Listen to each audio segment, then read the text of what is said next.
yang dalam kerohaniannya sudah jatuh, kemudian dia bangkit kembali dan ikut hidup kita. Saudara, mungkin orang masih berpikir mujizat-mujizat jasmani ya.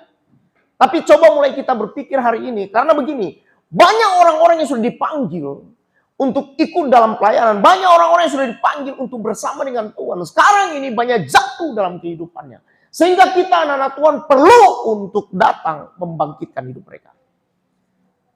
Saudara, ini tidak mudah. Saudara, kalau doakan orang sakit, kadang-kadang kita berdoa orang, kemudian orang bilang begini, terima kasih ya, saya sudah sembuh. Itu biasa. Karena di saat itu Tuhan akan turut campur tangan di dalammu. Tapi ketika orang-orang yang dalam kerohanian terpuruk, itu butuh begini, respon dari kita. Tuhan akan bekerja tapi butuh respon dari dia. Kalau orang yang sakit hari ini, dia imannya sendiri ataupun iman orang lain bisa menyembuhkan hidupnya. Tetapi kejatuhan secara rohani butuh respon dari orang tersebut. Saudara tidak bisa bilang begini, kita bisa doakan orang. Kemudian orang, Tuhan tolong orang ini, terus waktu demi waktu. Tapi satu kali waktu Roh Kudus akan bekerja buat hidupnya. Ketika dia respon, maka akan terjadi pemulihan dalam kehidupannya. Terus saudara, apa mujizat terbesar hari ini yang saudara lakukan dalam kehidupan? Saya dulu ketika waktu pertama-tama kali bertobat, bukan bertobat ya, tapi mulai ikut lagi Tuhan.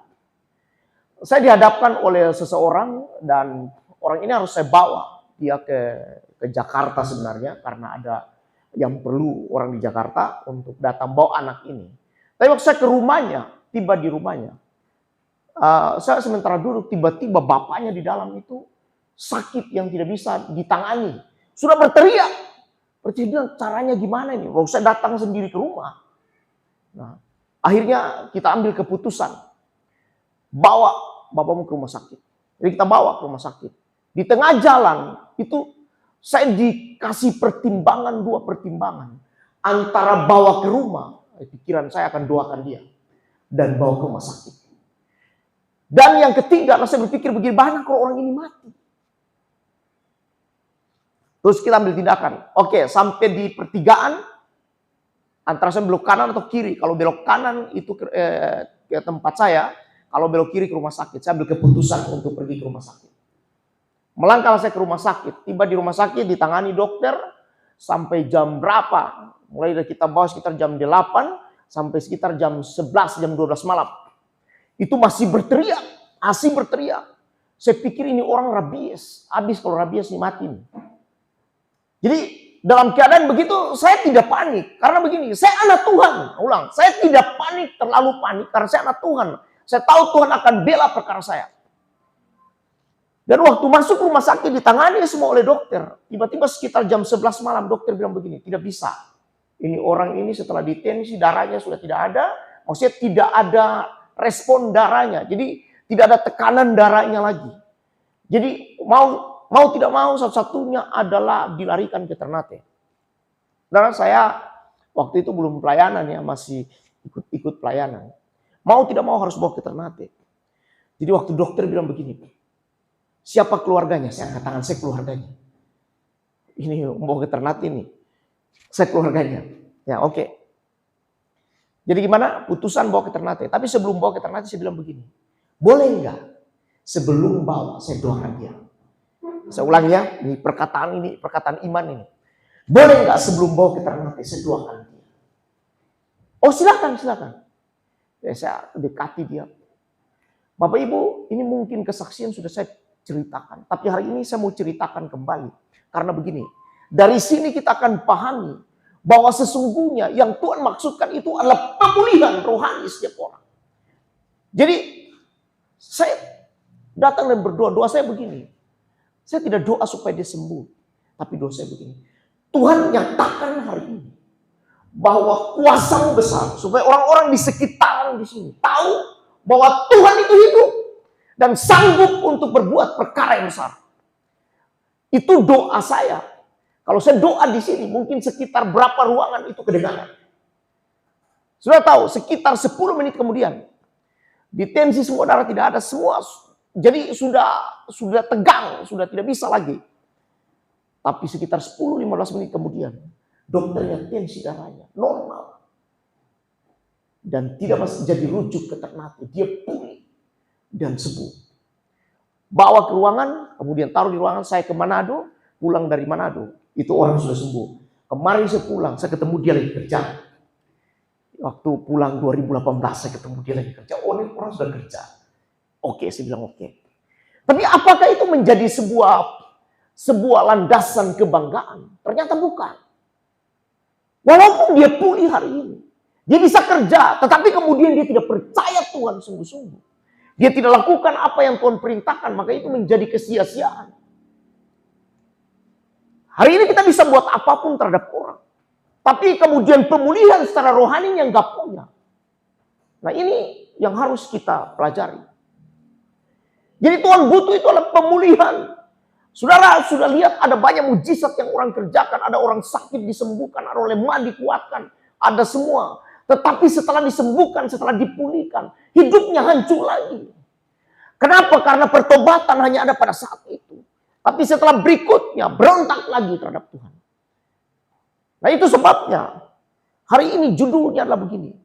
Bahwa kehidupan kembali atau menghidupkan kembali kerohanian secara rohani itu jauh lebih penting daripada menyembuhkan secara fisik setiap orang. Saudara, orang secara fisik disembuhkan hari ini banyak sekali. Secara fisik disembuhkan, dipulihkan banyak sekali. Orang yang bangkrut dalam ekonomi dipulihkan Tuhan. Orang yang sakit disembuhkan Tuhan. Orang yang lemah dikuatkan Tuhan. Orang yang tidak punya pekerjaan diberikan pekerjaan oleh Tuhan. Semua. Tetapi kemudian kerohaniannya tidak bertumbuh. Itu Tuhan gak mau. Makanya Tuhan inginkan sebuah kerohanian yang dibangkitkan. Karena peperangan kita bukan melawan darah dan daging. Hidup kita tidak melawan darah dan daging. Tapi hidup kita adalah dalam kerohanian kita untuk bangkit. Dalam sebuah kekuatan yang besar.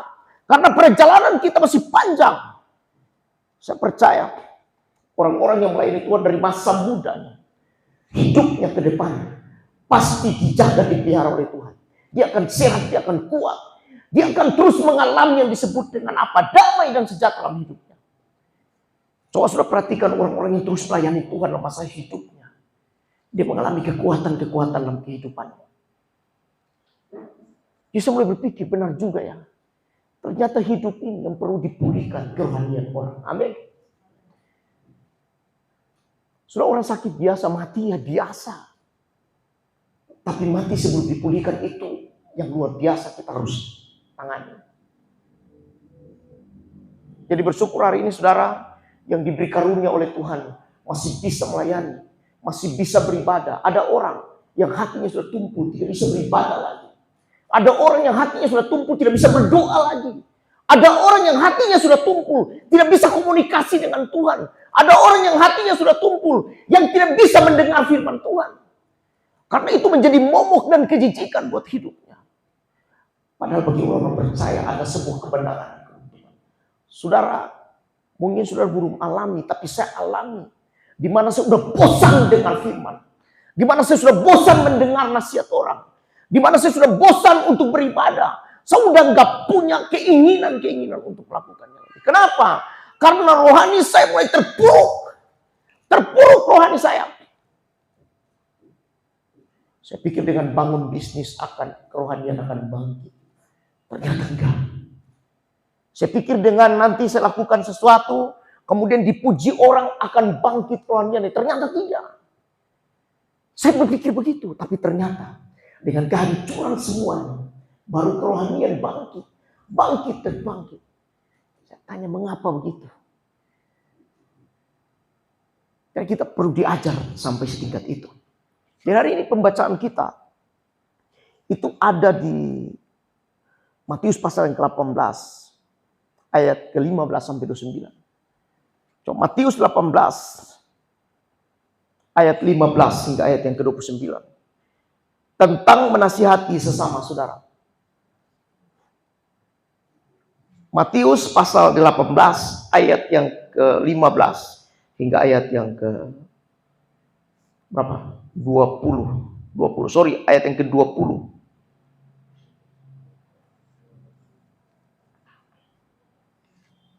Mari saudara, berdiri sama-sama kita akan baca.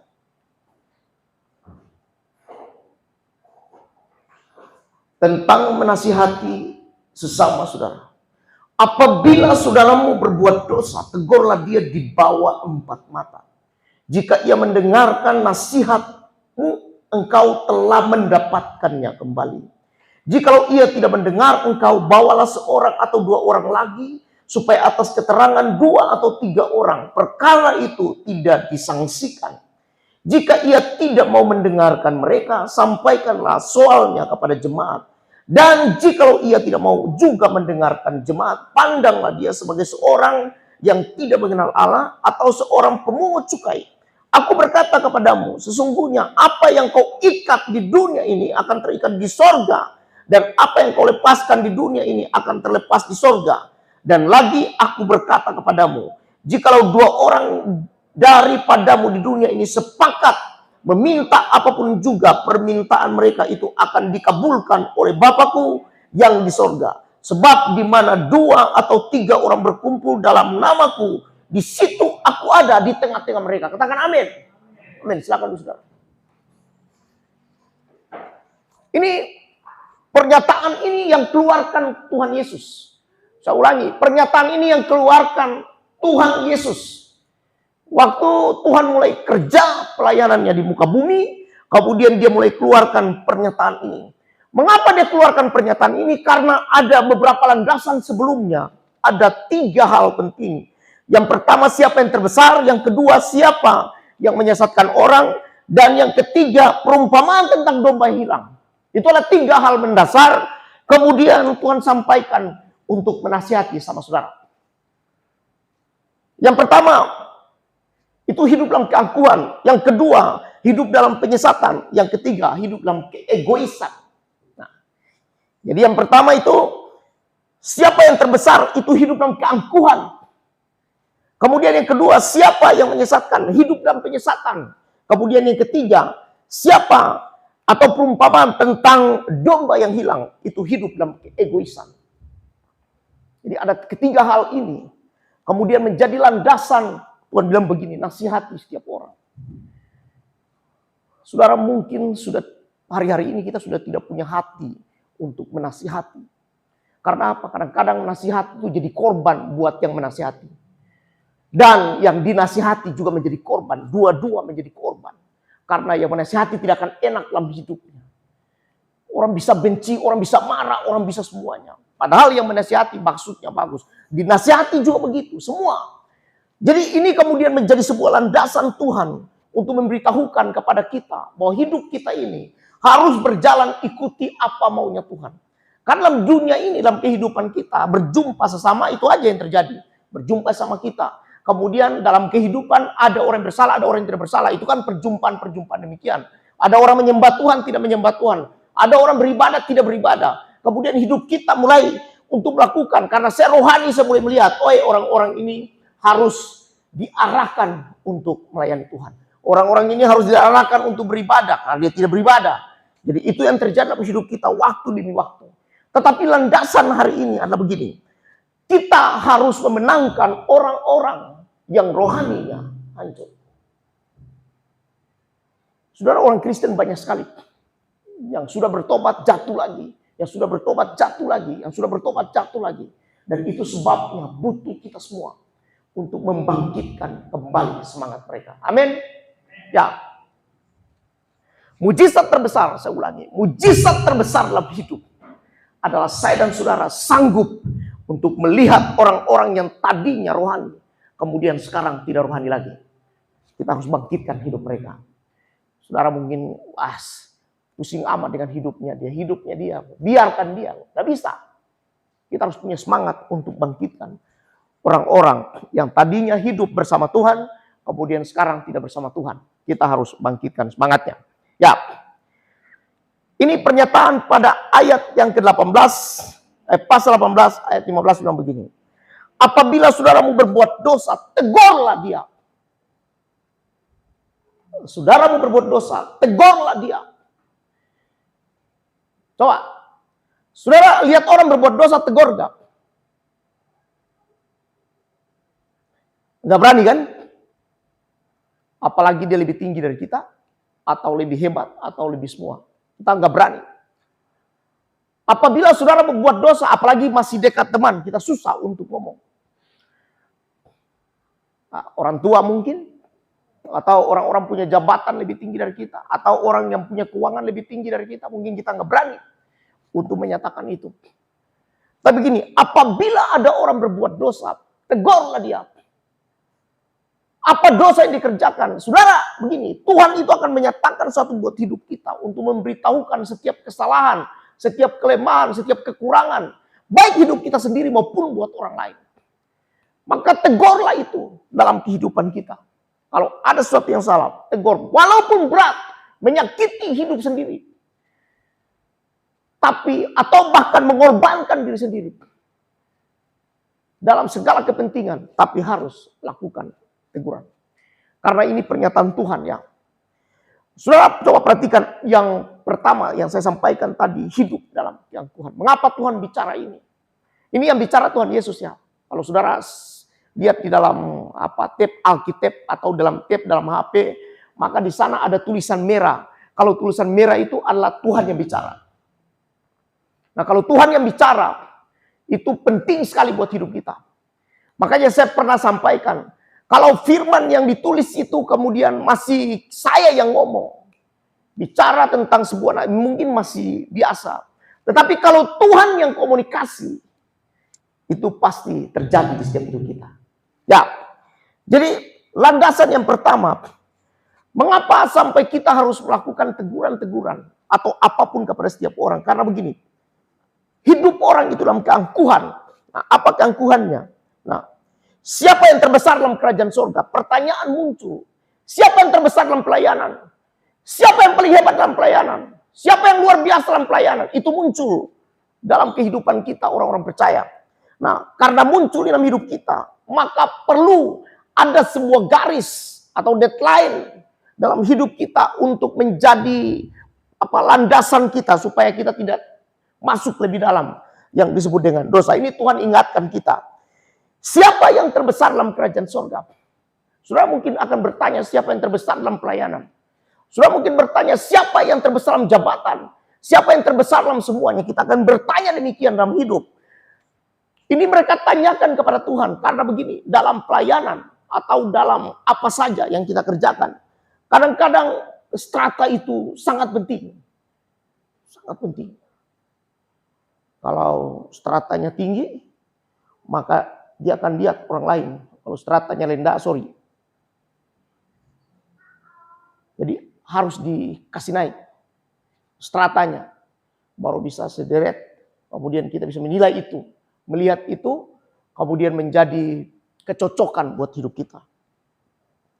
Ada beberapa tempat yang masih menggunakan strata dalam kehidupan pribadi, atau dalam kehidupan perkumpulan, masih menggunakan strata. Jadi kalau Anda strata rendahan, sorry. Bahkan kalau strata rendahan tidak bisa menikah sama strata yang lebih tinggi. Gitu aja. Nah, kira-kira itu dalam kehidupan. Jadi, ini kemudian Tuhan sampaikan buat kita, dalam hidup itu kadang-kadang ada keangkuhan. Kita ini pinginnya apa, maunya apa, dalam pelayanan, dalam semua. Ya, kemudian yang kedua, hidup dalam penyesatan. Yang kedua itu landasannya hidup dalam penyesatan. Siapa yang menyesatkan orang? Tuhan bilang begini, hari ini, kalau tanganmu menyesatkan engkau, potong. Kalau matamu menyesatkan engkau, cungkil. Kalau kakimu menyesatkan engkau, potong. Itu pernyataan Tuhan Yesus. Kadang-kadang mata kita menyesatkan. Itu bicara begini, tentang sebuah kesakitan dalam hidup. Kalau ada yang menyesatkan, maka harus dicungkil. Dicungkil itu sakit ya. Saudara juga nggak berani cungkil mata. Walaupun sudah bersalah, berdosa, nggak berani. Mau potong tangan nggak bisa. Tapi saya ingat nonton artikel-artikel itu, baca artikel kalau di mana, di Papua atau di mana, daerah mana itu, kalau ada satu yang meninggal dipotong satu jarinya. Ya begitu terus ya. Kalau ada yang bersalah dipotong satu jari. Bayangkan saudara kalau kita ini dipotong begitu. Habis nih jari-jari. Sebelum mati habis semua. Ya, jari kita akan satu dipotong, yang kedua dipotong, yang ketiga akan dipotong. Terus kalau semakin kita bersalah kemudian dipotong. Tapi ini sebuah ungkapan pernyataan dari Tuhan Yesus. Bahwa kalau ada yang menyesatkan, itu harus dicungkil. Kalau mata menyesatkan, dicungkil. Kalau tangan menyesatkan, dipotong. Ya, jadi pernyataan-pernyataan Tuhan itu dalam hidup kita memang agak keras. Tapi kalau kita terima dengan hati yang damai, hati yang lembut, akan menjadi kebaikan buat hidup kita. Hidup dalam keegoisan. Nah ini ada pernyataan begini, ada domba yang hilang. Ada 100 domba, satu hilang, Tuhan cari. Harusnya kita juga melakukan hal yang sama. Ada yang hilang, kita cari. Ada yang hilang, kita cari. Ada yang hilang, kita cari. Cuma prinsip gereja sekarang begini. Kamu kalau tidak ikut Tuhan ya sudah. Karena prinsip gereja yang ikut Tuhan ya selamat-selamat sendiri. Selamat-selamat sendiri ya. Saya sudah ikut Tuhan, percaya kepada Tuhan. Saya membaca Alkitab tiap hari, saya yang pelayanan ya. Saya sendiri yang selamat. Gerejaku yang selamat, tempatku yang selamat, dan semua selamat. Akhirnya pikiran kita itu hanya untuk diri kita, orang lain enggak. Nah ketika kita tidak pernah berpikir orang, padahal Tuhan itu selalu berpikir orang lain. Tuhan selalu berpikir orang-orang di sekitarnya. Makanya pernyataannya, aku datang bukan untuk orang benar. Tapi aku datang untuk orang berdosa. Jadi ketika kedatangannya untuk orang berdosa, maka itu berarti yang orang benar harusnya bukan diabaikan. Tapi orang benar, kamu sudah benar. Aku mau cari yang lain. Aku mau cari yang lain. Nah, tapi sekarang ini hidup dalam keegoisan kita. Egois semua. Hidup gereja egois. Apalagi pelayanan kita egois. Pribadi pertobatan kita egois. Karena memang kita tidak pernah pikirkan yang lain. Dalam pandangan saya, siapapun dia. Orang percaya nggak percaya. Saya percaya kalau Tuhan mau pulihkan hidupnya, pasti Tuhan akan pulihkan hidupnya. Dia mau jahat ataupun tidak jahat, Tuhan masih tetap bersama. Dan Tuhan akan pulihkan. Satu kali waktu, pemulihan Tuhan akan terjadi.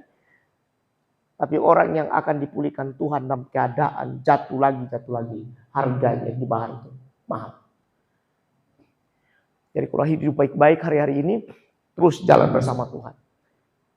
Saya dulu ketika dalam pelayanan, sudah pelayanan semua, tapi jatuh lagi. Waktu jatuh lagi, mau bangkit, harga yang dibayar itu mahal. Bayangkan sudah saya bilang, sudah punya istri, sudah punya anak, baru pergi sekolah. Semua yang saya cari, yang saya usahakan, habis semua. Hanya untuk bayar harga itu. Ikut lagi kembali dengan Tuhan. Ya kalau sudah layani Tuhan, layani. Sudah saya kasih gambaran ini, karena saya dulu jatuh bangun. Umur 21, 22 dipanggil Tuhan, ikut pelayanan 23, 24, 25, 26 umur jatuh lagi, 27, 28, kemudian bangkit lagi, 29, 30 ikut lagi, kemudian jatuh lagi, ikut lagi, begitu terus. Tapi akhirnya satu kali waktu Tuhan pulihkan saya. Dengan cara bagaimana? Seperti diangkat dari dalam api.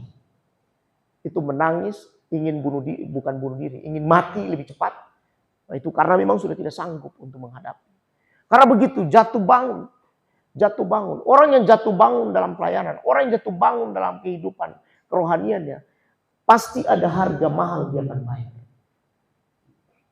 Jadi tidak main-main itu. Dan orang pikir, biasa aja. Coba lihat orang-orang di sekitar, biasa aja tuh. Dia tidak ikut-ikut juga, dia tidak pelayanan serius juga semua, dia biasa saja. Tapi saya mau kasih tahu berdasarkan pengalaman saya. Saya berdoa tidak bisa. Mau cari Tuhan susah. Karena hati sudah tumpul.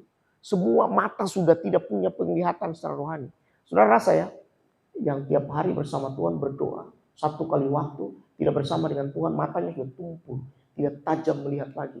Hatinya sudah tumpul. Tidak tajam untuk mendengar Tuhan. Telinga juga semua tidak tahan, tidak punya kepekaan untuk mendengar Tuhan. Saudara saya itu pasti. Dan saya rasakan itu. Terus berwaktu-waktu cari Tuhan susah, semuanya susah. Tapi waktu dipulihkan Tuhan bilang, aku mengangkat kamu seperti dari dalam api. Itu berarti lagi mengalami kebakaran dalam kehidupan. Ya. Jadi hidup ini, saya mau beritahu bahwa hidup ini kalau sudah ikut Tuhan, ikut nih. Kalau hari ini kemudian ada hal-hal yang harus dikerjakan, ada hal yang harus dibuat, tetap ikut Tuhan. Karena orang-orang muda, anak-anak Tuhan yang ikut Tuhan terus menerus, saudara bahagia di masa yang akan datang. Nih, saya sebenarnya tidak bahagia dulu ketika udah ikut Tuhan, jatuh lagi, sudah jatuh mau bisnis lagi dan mau semua, saya tidak bahagia. Kebahagiaan yang sekarang itu sekitar 10 kali lipat dari yang dulu. Itu Tuhan kasih itu kebahagiaan. Kenapa sekitar sekian? Karena kalau saya hitung-hitung, saya bahagia di mana? Saya bahagia pertama ketika orang lihat saya, oh pendeta Jerry satu. Saya bahagia pertama, kedua, apa? Ketika dalam kehidupan dulu, saya sulit untuk komunikasi, berjumpa dengan orang. Sekarang saya bisa berjumpa. Yang berikut, ketika bahagianya mana? Ketika saya mulai merenungkan firman Tuhan, saya bisa untuk berbagi firman Tuhan, itu kebahagiaan yang saya temukan. Dulu biar sudah sekolah bagus-bagus, tapi mau berdiri tanpa otoritas Tuhan, susah. Sudah rancang bagus-bagus, tetap tidak bisa. Tapi ketika Tuhan mulai urapi, Tuhan mulai pakai, baru di sana mulai ada kuasa yang keluar dalam kehidupan. Ya benar, saya pelayanan, pergi doakan orang, pergi ikut pelayanan semua. Tapi kemudian Tuhan mulai nyatakan kuasa dalam kehidupan. Nah di situ saya mulai kuat untuk melakukan semua apa yang Tuhan kerjakan dalam kehidupan ini. Ya, jadi hidup kita atau mujizat terbesar itu adalah begini, membangkitkan orang yang hidup kerohanian dan sudah mati. Saudara, ada yang punya orang-orang di sekitaran yang kerohanian sudah mati. Coba bangkitkan lagi. Coba bangkitkan lagi. Panggil dia, Tuhan Yesus sanggup untuk membangkitkan kamu. Tuhan Yesus sanggup untuk bangkitkan hidupmu yang sekarang sudah jatuh terpuruk. Tuhan sanggup untuk melakukannya. Saya ingat dulu saya ketika sebelum pelayanan dan kemudian ikut pelayanan, setelah pelayanan jatuh. Mengapa saya jatuh? Karena saya yakin ini, orang yang mendoakan saya juga sudah jatuh. Orang yang mendoakan saya sudah jatuh. Jadi biasa dia doakan saya. Gimana saya tahu dia doakan saya? Saya tahu doakan saya itu begini. Setiap ketemu dia bilang ke saya begini. Dia panggil saya adik. Jadi adik kita akan jumpa di udara. Dalam kerohanian. Kita akan jumpa dalam alam roh. Saya tahu dia pulang dan pasti dia doakan. Setelah dia tidak doakan lagi, saya mengalami kejatuhan. Di dalam alam roh, karena pertahanan saya belum kuat. Jadi dia yang menopang setiap kehidupan saya.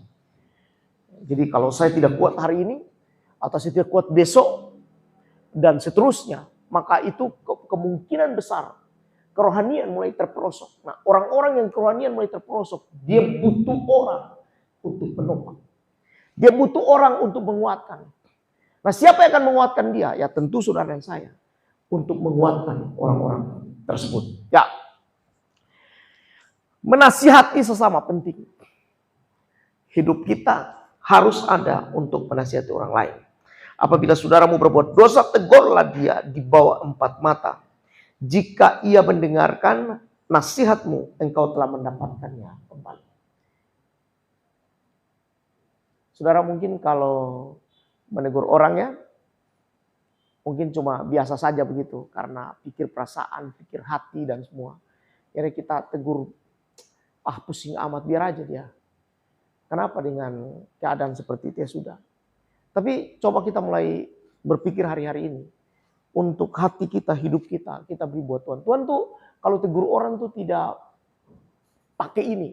Kadang-kadang kalau dia mulai marah itu kemarahannya dikeluarkan, benar-benar dikeluarkan. Sampai orang yang ada di gereja, di bait suci aja datang dengan cambuk gitu. Kemudian dipukul orang. Karena orang pikir kasih atau apapun hanya sekedar kita bilang begitu saja. Atau karena kelembutan kita, tidak. Tuhan Yesus mengasihi setiap orang. Tapi mengasihinya dengan cambuk. Makanya kalau kitab Amsal bilang begini. Di ujung rotang itu ada emas. Di ujung rotang itu ada masa depan. Nah, itu. Mikael, Bella, atau siapapun. Gerar, kalau saya pukul Gerar itu. Sampai dia kapok. Itu masih kecil tuh. bela itu memang sampai kapok memang. Orang Manado bilang. Karena begini, kita ingin mereka hidup nanti ke depan lebih baik lagi. Nah, karena karakter masing-masing orang kan berbeda-beda nanti dalam hidup. Itu memang begitu. Agak tegas, karena di ujung rotang itu ada emas. Di ujung rotang itu ada masa depan. Alkitab catat itu. Jadi kenapa hidup kita perlu diajar terus-menerus, ditegur terus-menerus, atau diberi nasihati terus-menerus? Karena memang kehidupan kita itu cenderung untuk melakukan dosa. Jadi terus-menerus untuk diberikan nasihat, untuk diberikan kekuatan terus dalam kehidupan kita. Tapi ingat, dalam teguran-teguran itu Tuhan punya batasan. Tuhan punya batasan. Orang bilang Tuhan sabar, benar Tuhan sabar. Tuhan itu penuh kesabaran. Panjang sabarnya. Tidak ada batasnya kesabaran. Tapi kalau saudara baca Alkitab, Tuhan bisa musnahkan orang. Ada batas-batasnya di dalam semua apa yang dilakukan. Maka dibilang begini, kalau ada orang berbuat salah, tegur dalam 4 mata. Pernah tegur orang 4 mata? Kamu salah Juan dalam begini. Jangan perasaan, aduh saya mau bilang ke dia. Kamu salah dalam keadaan begini. Kamu salah. Kamu telah melakukan ini. Tegur. Kemudian, jikalau. Ini saya bilang ulang. Ada batasan nih, ada batasan. Jika ia tidak mendengar engkau, bawalah seorang atau 2 orang lagi, supaya keterangan 2 atau 3 orang saksi, perkara itu tidak disaksikan. Ada 2, 3 atau orang saksi, beberapa orang saksi untuk dibawakan menjadi sebuah pernyataan. Ini batasan Tuhan maksudnya. Sehingga nanti kita akan dapat ayat terakhirnya. Kita akan sepakat berdoa dan doa itu dijawab oleh Tuhan. Sorry saudara, dalam hidup ini kalau ada persoalan yang tidak pernah ditegur, doanya nggak pernah dijawab oleh Tuhan. Maka saya lagi berdoa hari ini, Tuhan tolong hidup kami. Pelayanan ini bagaimana? Akan dibuat seperti apa? Saya percaya Tuhan punya sebuah kehendak yang kuat untuk melakukan sebuah perkara. Tuhan akan buka semuanya untuk pelayanan akan maju ke depan. Dan kemudian begini, ada batasan yang Tuhan sampaikan buat hidup kita. Karena ada perkara yang akan kita naikkan kepada Tuhan untuk berdoa. Dan hidup setiap orang akan mengalami pemulihan. Dan dia bilang begini, yang kedua, jika ia tidak mendengar, kalau sudah 2 orang, 4 orang tidak mendengar, maka Alkitab catat begini, bawa yang berikutnya ke hadapan jemaat. Ini. Jika ia tidak mau mendengarkan mereka, sampaikanlah soalnya kepada jemaat. Persoalannya disampaikan kepada jemaat. Dan jikalau ia tidak mau juga mendengarkan jemaat, pandanglah dia sebagai seorang pemungut cukai atau orang yang tidak mengenal Allah. Tidak mengenal Tuhan.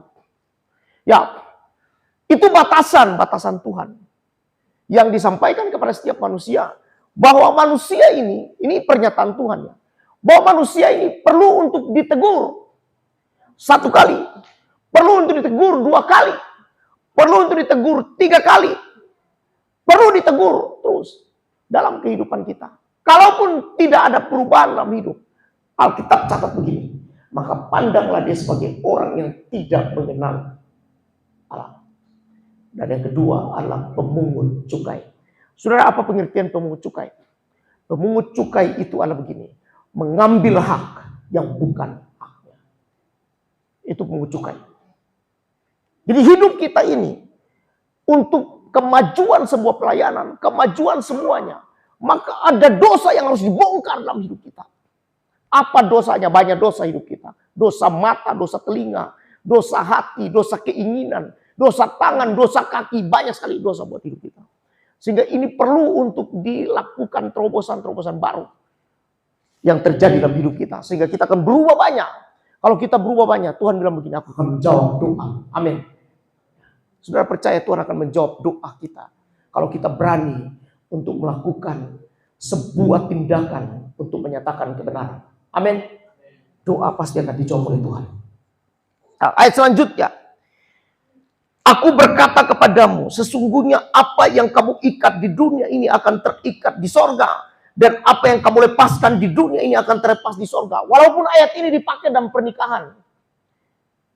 Ini kadang-kadang kita aneh juga tuh ya. Kemudian apa yang diikat di dunia ini terikat di sorga, itu dibawa kepada hal-hal yang salah. Tetapi apa yang diikat di dunia ini terikat di sorga itu begini. Ketika saudara melihat orang bersalah kemudian saudara tegur, itu terikat di sorga. Terikat saudara. Kalau Juan bersalah hari ini kemudian saya tidak pernah bicara kepada hidupnya. Saya tidak pernah berkata apapun kepada hidupnya. Itu terikat di sorga. Kesalahan saya. Tuhan bilang begini. Bahwa seperti ditaruh bara di atas kepalamu. Kamu akan menanggung darahnya. Itu salah pengertian. Dibawa di mana ini? Biasa dibawa di mana? Ayat ini biasa dibawa di mana? Dibawa di pernikahan ya. Apa yang diikat di dunia ini terikat di sorga. Tapi hari ini saya memberitahu, kalau saya dan saudara melihat ada orang bersalah, kemudian menegurnya, itu terikat di sorga. Amin. Saudara, kalau Tuhan ikat di sorga, Tuhan lagi puji kamu. Kamu luar biasa. Dahsyat. Ya. Dan apa yang kau lepaskan di dunia ini akan terlepas di sorga. Itu kuasa. Jadi ketika kita bicara tentang sebuah pengampunan, maka pengampunan itu akan terlepas. Kalau kita bicara tentang sebuah kemarahan akan terikat. Kalau kita ampuni akan terlepas. Amin. Saudara, hari ini apapun yang terjadi dalam hidup kita, ada teguran tapi ada pengampunan. Itu akan terlepas di sorga.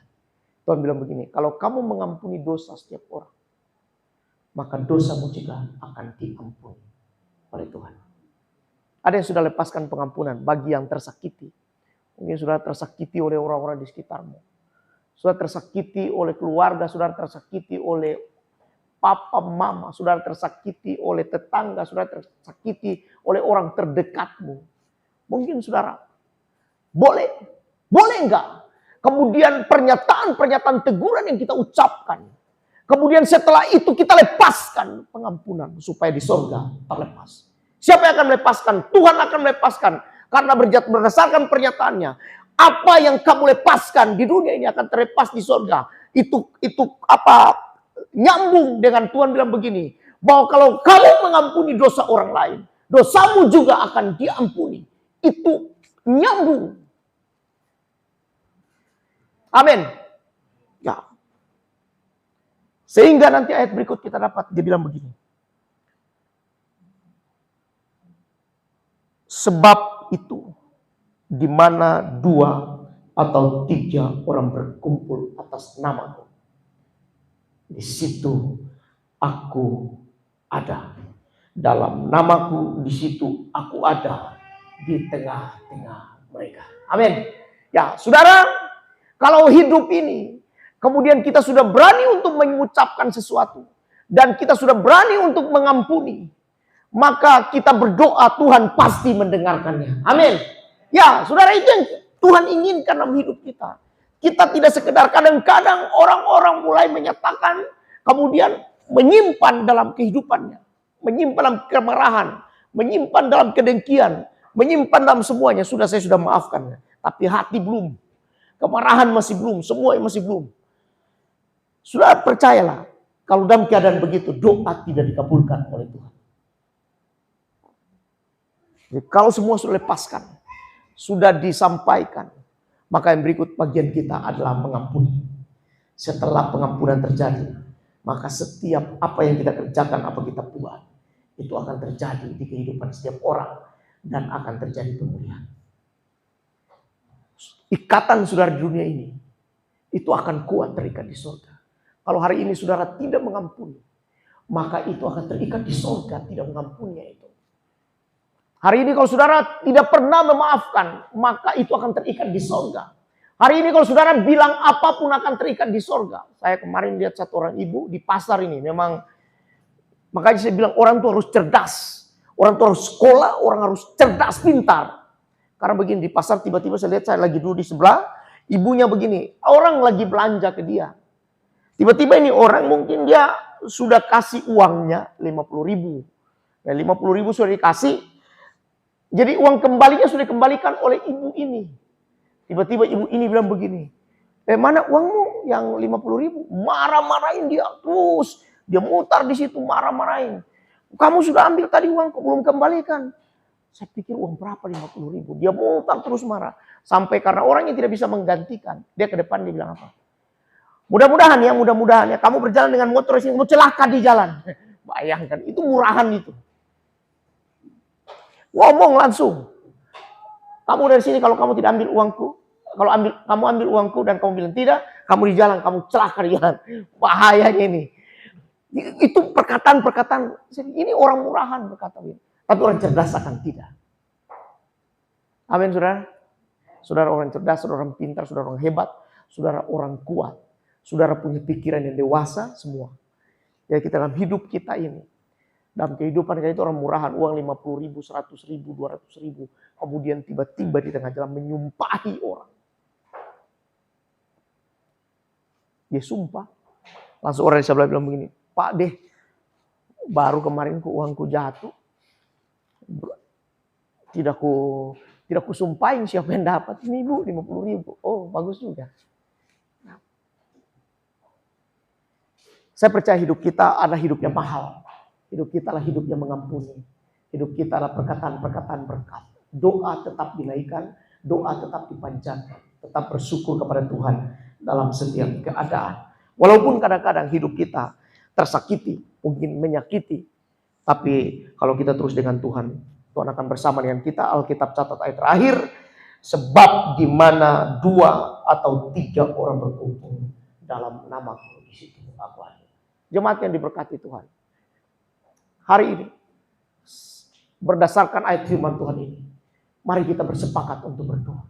Apa yang saudara minta, apa yang kita minta, saya percaya mulai waktu ini ke depan, itu akan terjadi terobosan-terobosan baru di dalam pelayanan. Amin. Berdasarkan inilah ayat ini berkata, sebab di mana ada 1-2 orang berkumpul, di situ aku hadir. Saya percaya akan disiapkan oleh Tuhan segala sesuatu. Tapi yang penting begini, dalam hidup ini harus berani untuk kita mengungkapkan sesuatu. Saya berharap juga yang menyampaikan firman atau yang apapun, berani untuk mengungkapkan sesuatu kepada siapapun, dimanapun, bicara saja. Kalau Tuhan mau bicara sesuatu, bicara saja. Tuhan mau nyatakan apa, nyatakan saja. Enggak masalah. Tidak masalah. Saudara dan saya tidak ditangkap polisi kalau mulai menyatakan sesuatu tentang kebenaran. Amin. Jadi mulai berani untuk bicara kebenaran. Sampaikan kebenaran. Apa yang salah dinyatakan. Biar semua kehidupan kita terbuka di hadapan Tuhan. Ya. Mujizat terbesar dalam hidup adalah kita bisa membawa orang yang rohani terpuruk dibawa kepada Tuhan. Pesan saya hari-hari ini adalah, mari, kalau saudara lihat ada orang yang terpuruk dalam kehidupannya, mari kita bawa kepada Tuhan untuk dipulihkan di dalam Tuhan. Tapi kalau yang sudah keras sekali juga, bilang begini aja ke Tuhan. Sesuai ayat firman, kami berkata, Tuhan, 1 kali, 2 kali, 3 kali. Dan yang keempat kali adalah kumpulan banyak orang. Dan kalau tidak mendengar sesuai firman Tuhan, maka kami anggap sebagai, apa tadi? Orang yang tidak mengenal Allah. Semuanya harus berdasarkan pada firman Tuhan. Karena firman Tuhan yang akan menjawab setiap hidup kita. Percayalah, kalau kita mulai bangkit dengan semangat yang baru, kekuatan yang baru, dan juga kita hidup dalam keadaan menganggap semua orang berharga di hadapan Tuhan, menganggap semua orang akan diselamatkan oleh Tuhan. Atau Tuhan bilang begini, rencana Tuhan itu penyelamatan semuanya. Tapi rencana manusia untuk mengkabiri semuanya dan hanya pribadi sendiri yang diselamatkan. Itu rencana manusia, rencana Tuhan semua orang akan diselamatkan, rencana manusia, diriku sendiri dan gerejaku dan tempatku dan semua yang lain-lain yang tidak mengenal ya kamu binasa saja. saya aja yang selamat. Saya berharap kita tidak punya pikiran kayak begitu. Kita punya pikiran adalah begini. Apa yang menjadi hatinya Tuhan, itu juga hatinya kita. Untuk penyelamatan setiap orang. Penuaian segera akan terjadi. Itu sebabnya kita harus banyak berdoa. Banyak tetap dalam menanti-nantikan keselamatan yang akan datang untuk memulihkan setiap orang. Alkitab catat bahwa orang-orang yang ada pada zaman kisah para rasul, mereka menanti-nantikan untuk pencurahan Roh Kudus. Dan mereka menanti-nantikan sampai kuasa itu dinyatakan dalam hidup mereka. Saya lagi berdoa hari-hari ini untuk menanti-nantikan apa yang disebut dengan mujizat-mujizat yang Tuhan kerjakan. Orang-orang yang tajam kerohaniannya dipulihkan kembali. Kalau rohaninya terpuruk akan dipulihkan kembali. Saya percaya akan menuai itu dalam kehidupan ini. Tuhan kiranya memberkati kita semua hari ini. Biar kita tetap ada di dalam firman Tuhan. Pegang firman Tuhan. Banyak berdoa. Jangan lepas itu. Supaya hati kita tajam. Mata kita tajam. Telinga kita tajam. Hati kita tajam peka untuk mendengar apa yang Tuhan katakan. Telinga kita tajam untuk mendengar suara Tuhan. Dan mata kita tajam untuk melihat kemuliaan Tuhan terjadi dalam hidup kita. Kapan itu terjadi? Kalau saudara ada dalam hadirat Tuhan tiap waktu. Ya, Tuhan kiranya berkati kita semua. Mari pemain musik. Kita akan angkat satu lagu, kita akan menyanyi.